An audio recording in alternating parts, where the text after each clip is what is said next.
let's have some fun with some modern characters from pop culture. I had a horrifying experience last summer. I introduced Captain Jack Sparrow in this slide to the class, and most of them had no idea who he was anymore, which just tells me that I'm getting too old. If you remember Captain Jack Sparrow, you can think about what we're going to talk about through him, or if Deadpool works better for you, you can think about Deadpool. So let's discuss a little bit how Captain Jack Sparrow, or Deadpool for that matter, fit the trickster archetype. Are they male? Yes, they clearly are. And they don't really live in the company of ordinary people. Deadpool lives most of his life sort of underground in the seedy bar. He has his normal human persona, and then he has his Deadpool persona. And he doesn't really fit with the other superheroes, nor does he really fit with other humans. And the fact that he is scarred the way he is, and so is hideous to other human beings, is another way of showing how he'll never really fit in with people anymore. With Jack Sparrow, he really is never going to fit in because he's a pirate. So he can't live in normal law and order society. But he's the pirate of pirates, so even the other pirates don't particularly accept him in their community. Both these two characters are impulsive and childlike. Both of them break the rules gleefully, happily. Both of them represent chaos and disruption. That's really kind of their main function. What kind of sociological function do each of these characters serve? Well, if we think about some of the things we've talked about earlier, that the sociological purpose of tricksters is to teach us about the importance of obedience. We have fun, we vicariously break the rules, but at the end of the day, we see through them that breaking the rules doesn't always work. There are consequences that we have to live with. Or sociologically, these tricksters represent how sometimes society needs to change, and so the old order has to be done away with. And although there's chaos and unpredictability, a new order has to be established to replace the old order. And so these two characters can absolutely symbolize both of those things. Psychologically, I think it's very clear that both of these characters, because they're so childlike and impulsive, really are symbols of childhood and the transition from childhood to adulthood.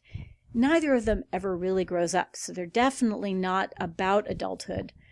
They're either about the joy of childhood, the disobedience and the lack of responsibility that are characteristic of childhood, or they're about the difficulties of leaving childhood behind. And that's why both of these characters, I think, are associated with violence, particularly Deadpool. That violence is symbolic of how hard it is to leave childhood behind, and the way in which adulthood is the death of childhood. And the person that you are as a child is gone once you become an adult. You're physically different, your world is different, your outlook is different. The child is dead, and the adult has risen in its place. But at the same time, as we said earlier, psychologically, tricksters also, especially modern tricksters, remind us of the need to keep a little of that child inside us, so that we don't become too rigid in our ways and in our thinking, so that we can be flexible and nimble, because life is tricky and it requires that we be psychologically nimble. And sometimes you have to be tricky in order to survive. Metaphysically, both of these tricksters represent the idea that life itself is unpredictable and sometimes feels chaotic and dangerous. I think they also both remind us that life can be fun. It can be a kind of roller coaster, and things that might seem scary aren't necessarily as bad as we might think. And that sometimes things that seem really fun are actually worse than we think. life is full of those moments of ups and downs, of left turns and right turns. And what happens to both of those characters in their stories in the movies, I think reflects that as well. Deadpool's character, before he becomes Deadpool, he meets this woman and they're very in love, and then they're very happy. And then kind of out of nowhere, he becomes very, very sick. And then again, out of nowhere, he becomes the Deadpool. And then again, out of nowhere, he loses his girlfriend.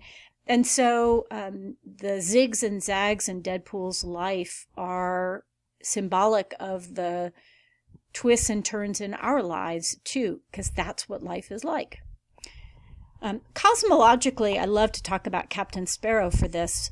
Cosmologically, tricksters remind us that there are places in the world that are always especially tricky. Have you ever been somewhere outside of your neighborhood or outside of your comfort zone, maybe a different country or out on the water or in the woods, or in a bad part of town, where you looked around and you realized that the rules that you were used to no longer applied in this new space, that the place you're in operated according to a different set of rules, and you hadn't quite figured out what those rules were yet. You weren't quite sure where you are or how to fit in or what was expected of you. That's the cosmological purpose. They teach us that there are those physical places in the world where the rules that you're used to no longer apply. They're not even relevant. And cosmologically, they tell us that trickery can happen anywhere. So you can be anywhere when suddenly the ground metaphorically shifts under you and you suddenly are unsure of what's going on and how you're going to handle it. And that can happen anywhere you are, whether it's in the classroom or at the family dinner table or out on a date with a friend. All of a sudden, you may find yourself in a place where you don't know how to get along. So these are some examples, some further examples of how to think about these functions using Jack Sparrow and Deadpool.